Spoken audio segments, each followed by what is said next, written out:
চাচা অনেক 50। ইলিশের জোড়া কেমনে কি? জোড়া ইলিশ খাওয়াবেন নাকি? এটা একবারে অরিজিনাল ইলিশ। যদি জোড়া নাও তাহলে 120 টাকা পড়বো জোড়া। হ্যাঁ। জোড়া একজনে 120 টাকা পিস। আর এমনি পিস এক পিস? এক পিস 70 টাকা।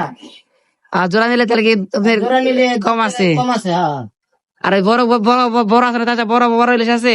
হ্যাঁ, বড় ইলিশ আছে। বড় ইলিশ যে এই মাত্র গাঠটি খুলে হাওয়াই নামাইলাম। এটা কি আপনার অরিজিনাল ইলিশ? তো এটা অরিজিনাল। এটা হলো কেজিতে।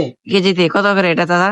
এটা যদি 1 কেজি নেন তাহলে 1100 টাকা রাখা যাবে। আর খুচরা হাফ কেজি বা 250 গ্রাম নিলে 1200 টাকা করে পড়বো। 1200 টাকার 1 কেজি নিলেন তো 100 টাকা। দেখেন দেখেন এই যে ইলিশটা দেখতে পাচ্ছেন,